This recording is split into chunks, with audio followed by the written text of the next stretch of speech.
नमस्कार। आज हमारे प्रश्नोत्तरों की सीरीज़ के अंदर अगली कड़ी है और हमारा बिंदु है सिंधु घाटी सभ्यता। चलिए स्टार्ट करते हैं।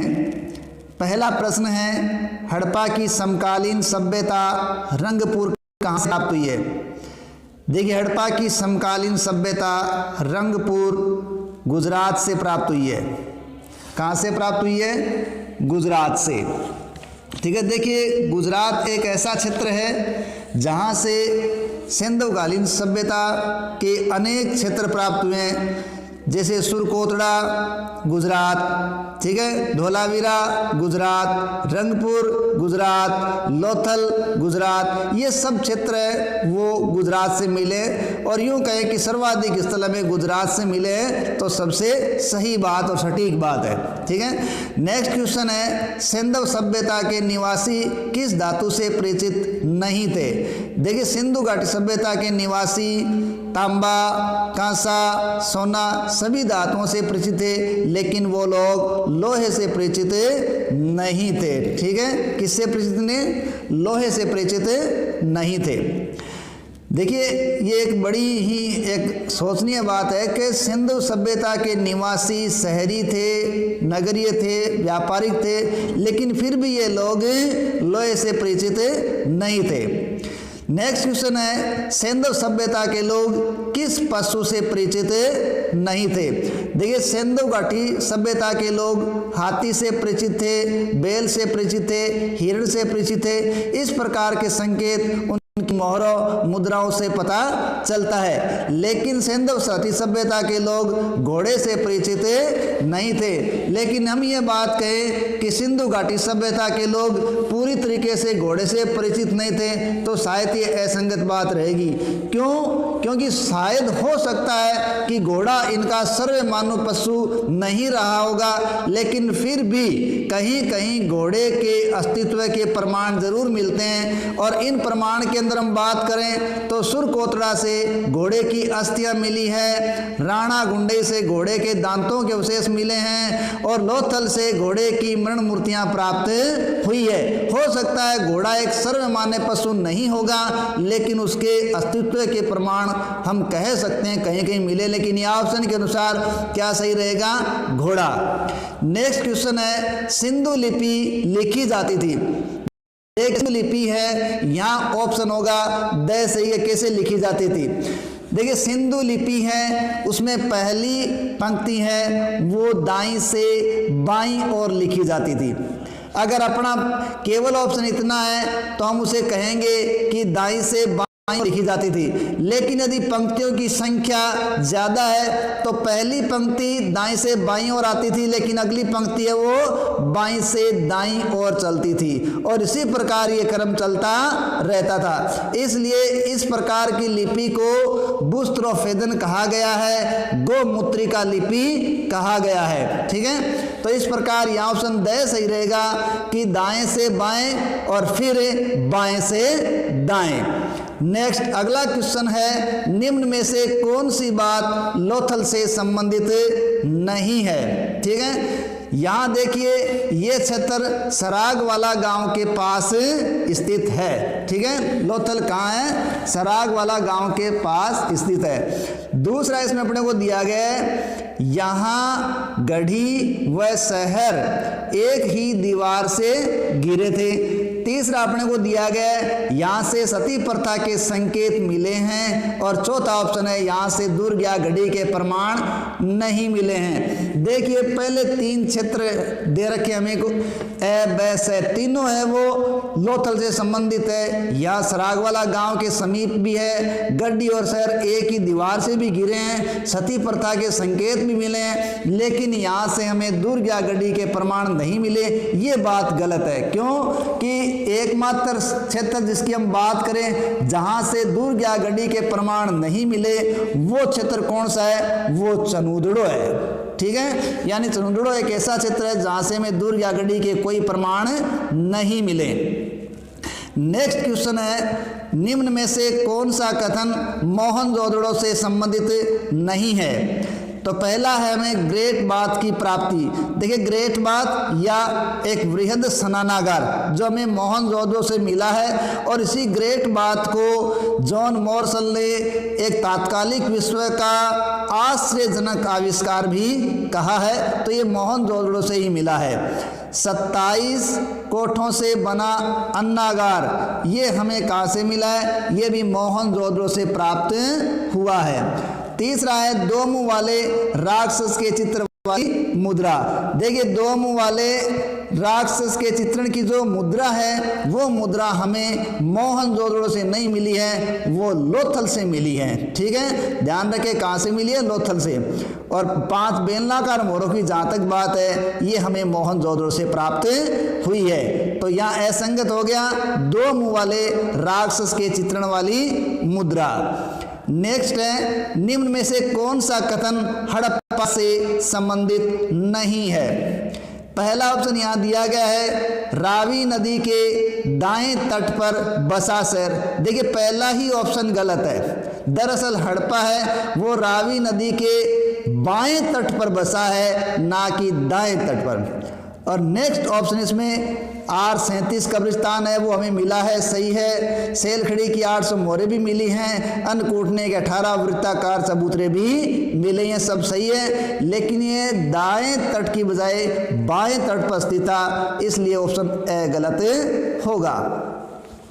8वां प्रश्न है निम्न में से किसका संबंध चनूदड़ो से नहीं है?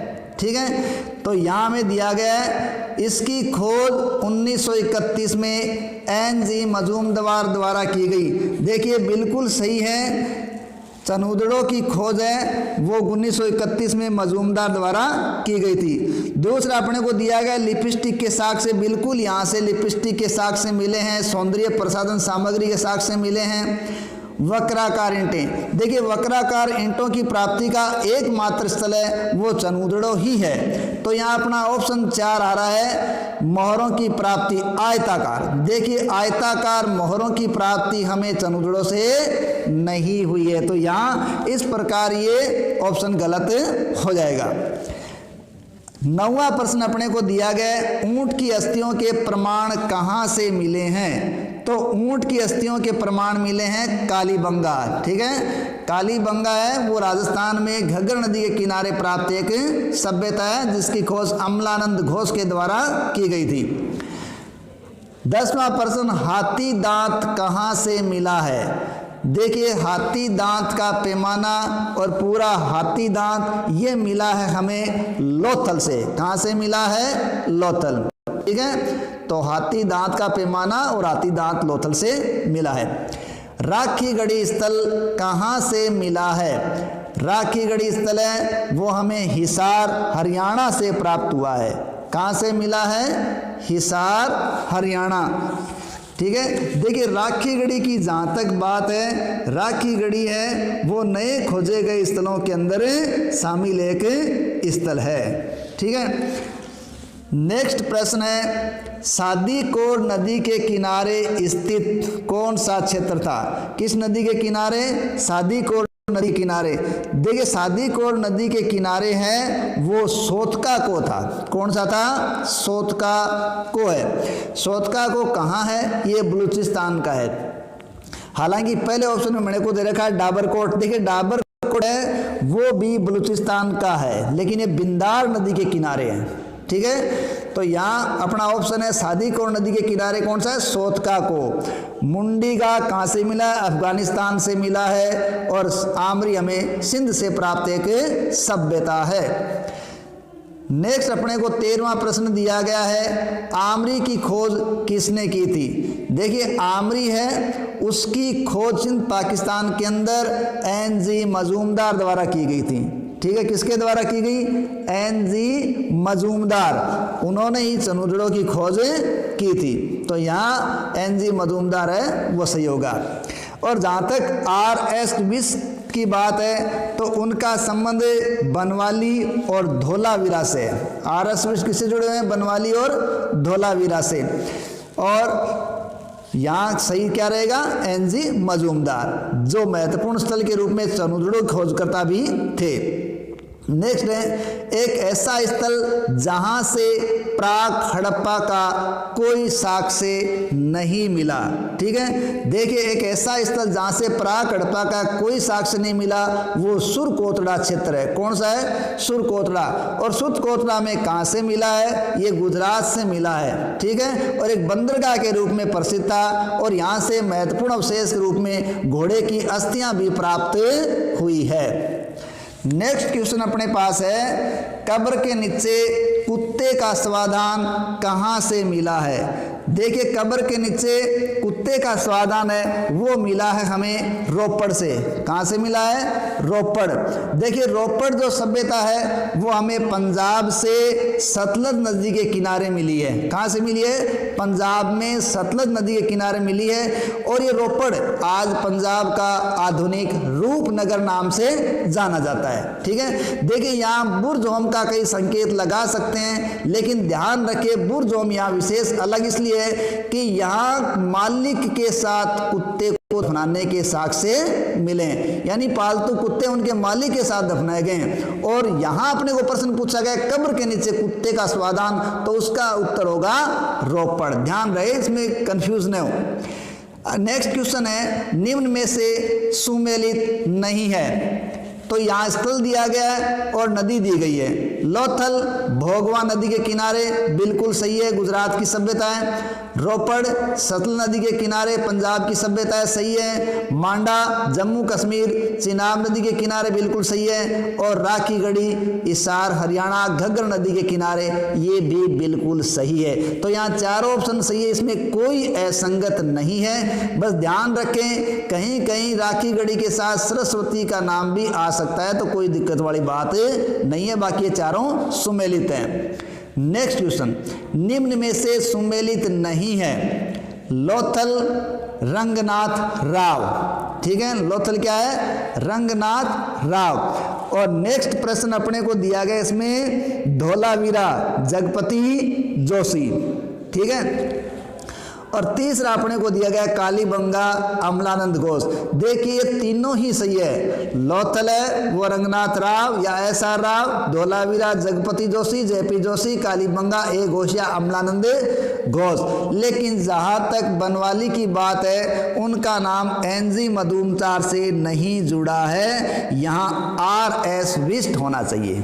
ठीक है, बनवाली है उसके साथ आर.एस. बिष्ट का नाम जुड़ा हुआ है। और जहां तक एनजी मजूमदार की बात है वो चनूदड़ो और आमरी के खोजकर्ता हुए हैं।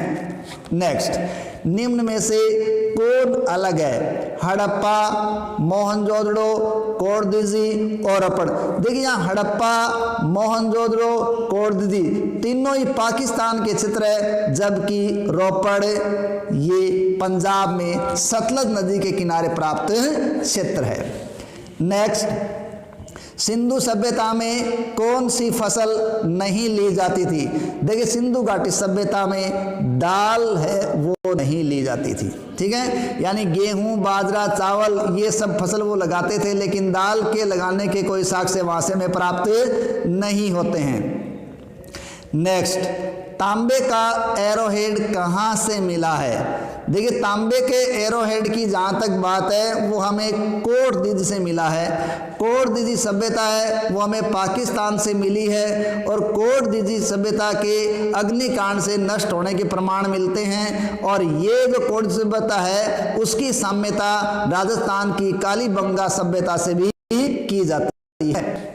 ठीक है, नेक्स्ट है निम्न में से धोलावीरा से संबंधित नहीं है। यानी हमें यहाँ जो बात दी गई है उसमें कुछ बात ऐसी है जो धोलावीरा से संबंधित नहीं है।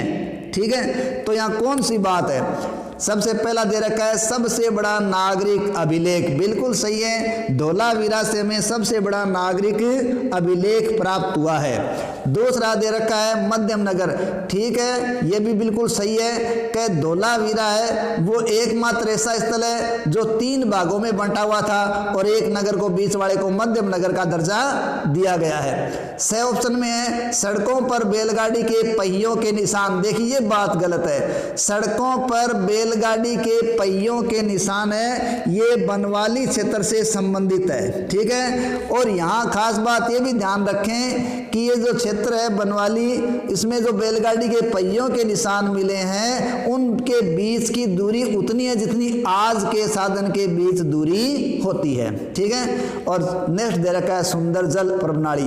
तो ये धोलावीरा की विशेषता है। नागरिक अभिलेख, मध्यम नगर, सुंदर जल प्रणाली सभी धोलावीरा संबंधित हैं, लेकिन सड़कों पर बैलगाड़ी के पहियों के निशान ये इससे संबंधित नहीं है। नेक्स्ट, अधिकांश कहाँ के घर कच्ची ईंटों से बने हुए थे? देखिए, अधिकांश कच्ची ईंटों के बने मकान कालीबंगा के थे और इसीलिए कालीबंगा है उसको दीनहीनों की बस्ती के नाम से भी जाना जाता है। नेक्स्ट, एकमात्र स्थल जहां पर जल निकासी का अभाव था, यानी सिंधु घाटी सभ्यता की महत्वपूर्ण विशेषता अपन देखें तो वो है जल निकास प्रणाली।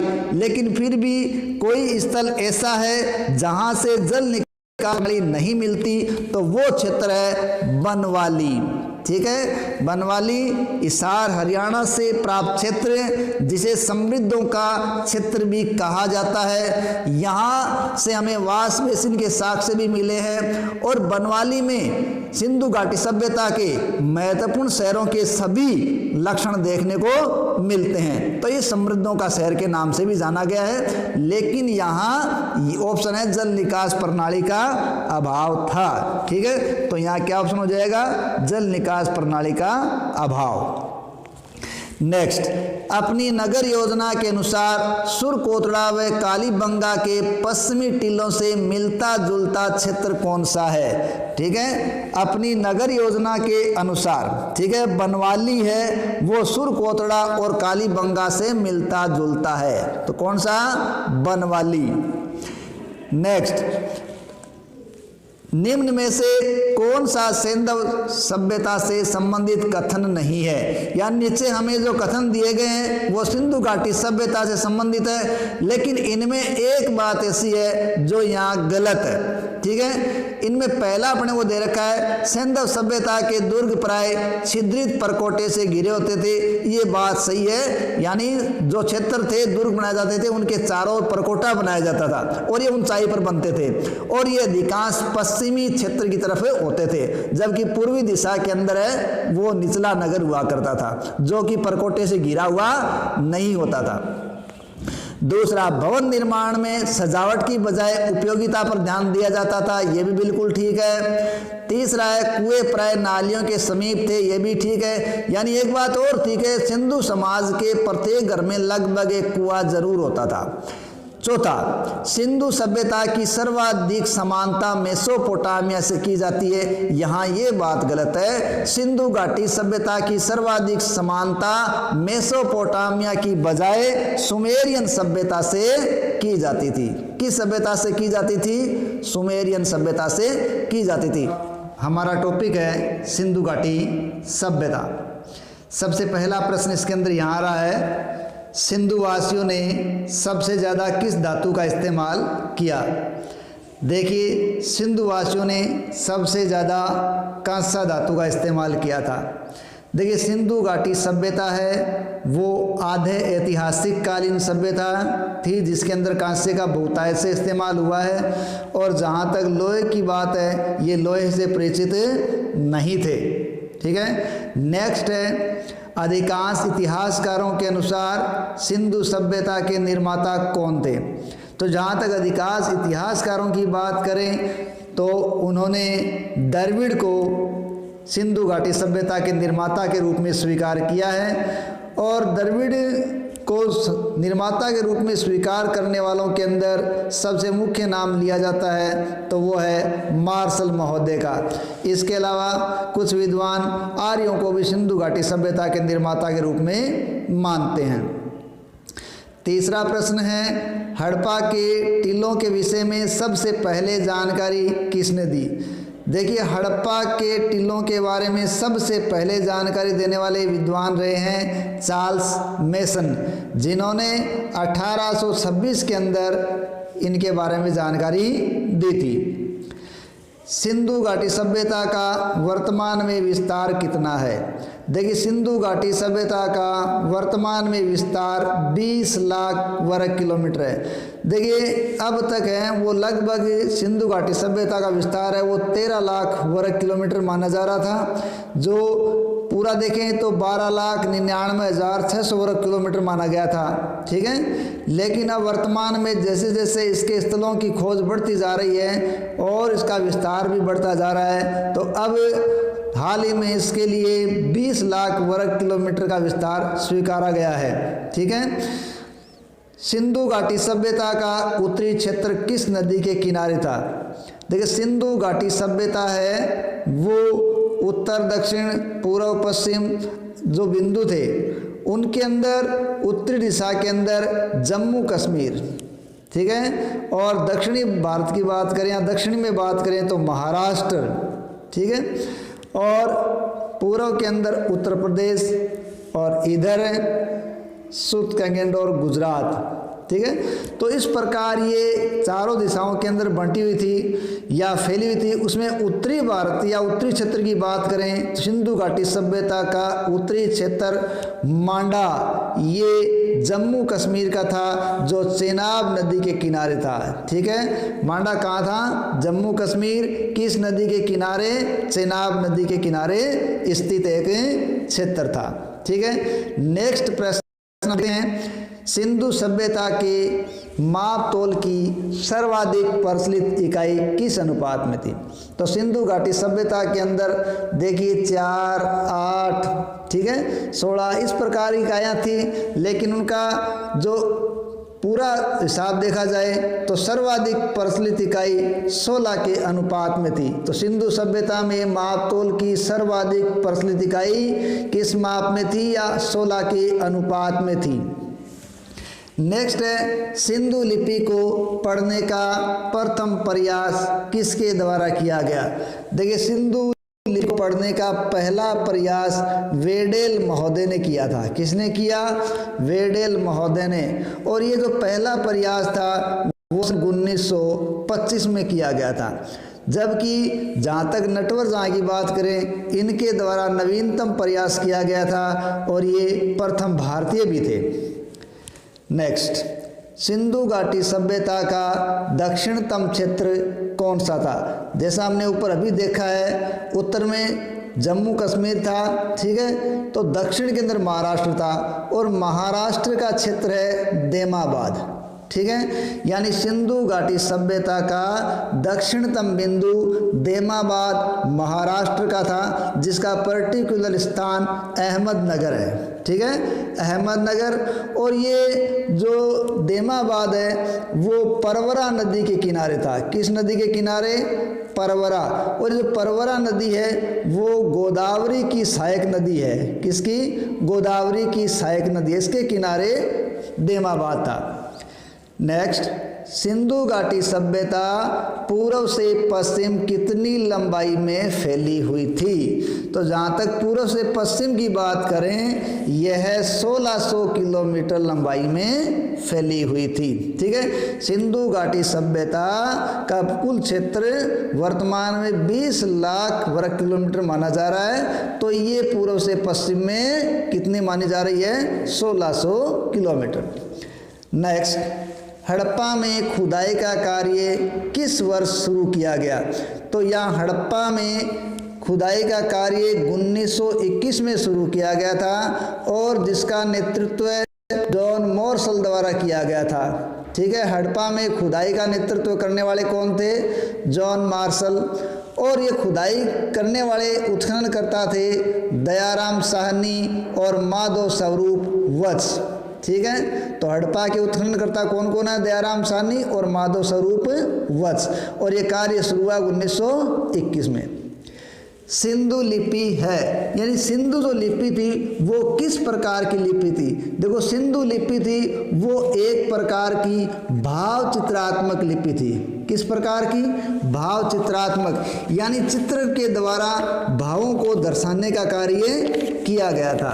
और इसमें अलग अलग विद्वानों के द्वारा अलग अलग चिन्ह माने गए। कोई इसको 400 से 500 तक चिन्ह मानता है, तो कहीं कहीं विद्वान 400 से 600 या 400 से 700 तक इसके चिन्ह मानते हैं। और अलग अलग लोगों द्वारा इस लिपि के संदर्भ में अलग अलग बातें कही गई, लेकिन मूल रूप से ये भाव चित्रात्मक लिपि के रूप में संकेतित की गई है। 12वां, सिंधु घाटी सभ्यता की महत्वपूर्ण विशेषता क्या थी? देखिए, सिंधु घाटी सभ्यता की महत्वपूर्ण विशेषता उसकी नगर योजना थी। क्या थी? उसकी नगर योजना उसकी महत्वपूर्ण विशेषता मानी जाती है, क्योंकि नगर है वो इस प्रकार थे कि एक नगर को एक जगह से खड़े होकर दूसरे नगर को देखा जा सकता था। इस प्रकार बिल्कुल शतरंज पट पे ग्रिड पद्धति पर बसा हुआ पूरा सिंधु सभ्यता का शहर हुआ करता था। तो नगर योजना बहुत ही खूबसूरत थी। नेक्स्ट क्वेश्चन है, सिंधु घाटी सभ्यता का दक्षिणतम बिंदु देमाबाद किस नदी के किनारे था? यह हाल ही में हमने बात की है, देमाबाद परवरा नदी के किनारे था, और ये परवरा नदी है वो गोदावरी नदी की सहायक नदी है। नेक्स्ट क्वेश्चन है, सिंधु लिपि को पढ़ने का प्रथम प्रयास कब किया गया? देखिए, सिंधु लिपि को पढ़ने का पहला प्रयास है वो वेडेल मौर्य ने किया था, और सन 1925 में ये प्रयास किया गया। कब किया गया था? 1925 में पहला प्रयास हुआ। नेक्स्ट, सिंधु वासियों का सर्वाधिक प्रिय पक्षी कौन सा था? देखो, सिंधु वासियों का सबसे प्रिय पक्षी था बत्तख, और जहाँ तक पशु की बात है तो वो कुब्बड़ वाला बैल है, उसको प्राथमिकता देते थे। नेक्स्ट है, सिंधु सभ्यता के विभिन्न स्थलों से लगभग कितनी मोहरें प्राप्त हुई है? देखिए, सिंधु घाटी सभ्यता से लगभग हमें 2200 के करीब मोहरें प्राप्त हुई है, और इनके अंदर ये जो 800 है ये मोहरें हमें लगभग हड़प्पा से मिली है, 1200 मोहरें हमें मोहनजोदड़ो से मिली है, और कुल मिला के माने जाए तो 2200 मोहरें हमें लगभग यहाँ से प्राप्त हुई है। कितनी मोहरें? 2200। तो ऑप्शन इसमें द हो जाएगा। नेक्स्ट हमारा क्वेश्चन है, सिंधु लिपि को पढ़ने का दावा करने वाले विद्वान रेवरेंड हेरेस ने इस लिपि को किस लिपि का आद्य या आदिम रूप स्वीकार किया है या माना है? देखिए, सिंधु लिपि को पढ़ने का दावा करने वाले विद्वान हुए हैं रेवरेंड हेरेस, और इन्होंने से तमिल लिपि का एक आदिम रूप स्वीकार किया है। नेक्स्ट क्वेश्चन है, सिंधु घाटी सभ्यता का समाज कितने वर्गों में विभाजित था? देखिए, सिंधु घाटी सभ्यता का समाज 4 वर्गों के अंदर विभाजित था। देखिए, इन 4 वर्गों के अंदर जो पहला एक व्यापारिक या वणिक वर्ग था, ठीक है, और दूसरा जो वर्ग है वो विद्वानों और पुरोहितों का था, और तीसरा वर्ग है वो श्रमिक वर्ग था, और चौथा वर्ग है वो सामान्य या सैनिक वर्ग के रूप में था। इस प्रकार सिंधु समाज है वो 4 वर्गों में बंटा हुआ था, यानी वर्ग विभाजन था, लेकिन सिंधु समाज में कहीं भी वर्ग संघर्ष देखने को नहीं मिलता।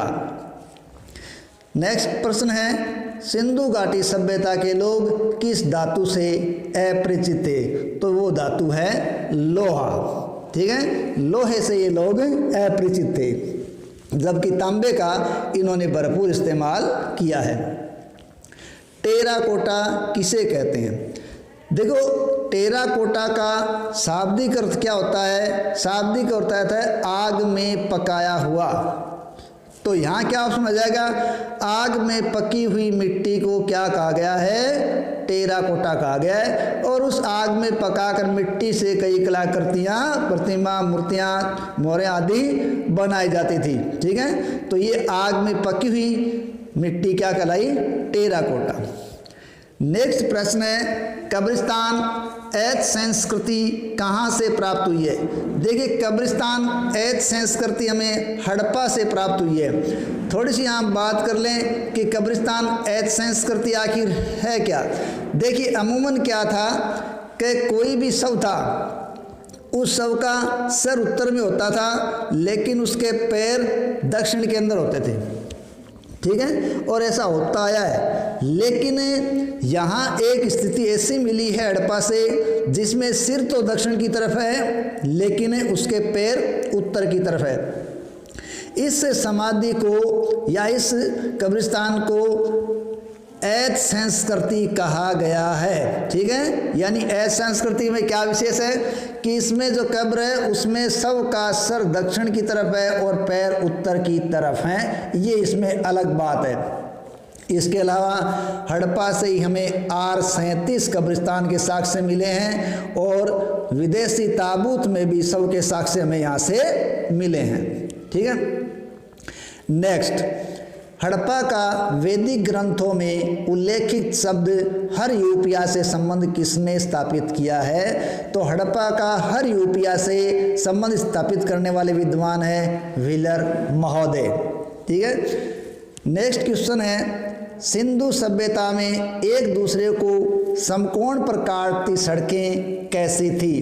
देखिए, सिंधु सभ्यता में जो नगर है वो बिल्कुल शतरंज पट की भांति बसा हुआ था, आड़ी और तिरछी रेखाओं पर था, खड़ी रेखाओं पर, और बिल्कुल शतरंज पट की भांति था। एक जगह खड़े होकर आदमी को दूसरे नगर के बारे में बताया जा सकता था। लेकिन ये जो सड़कों का निर्माण था, ये सड़कों का निर्माण अधिकांश कच्ची ईंटों से ही किया गया था। ठीक है, और सड़कें एक दूसरे को बिल्कुल समकोण पर ही काटती थी।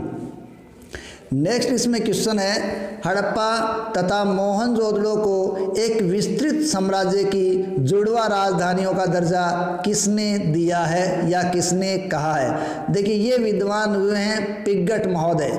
तो पिग्गट महोदय ने क्या किया, हड़प्पा तथा मोहनजोदड़ो को एक विस्तृत साम्राज्य की दो जुड़वा राजधानियां कहा है। ठीक है, धन्यवाद।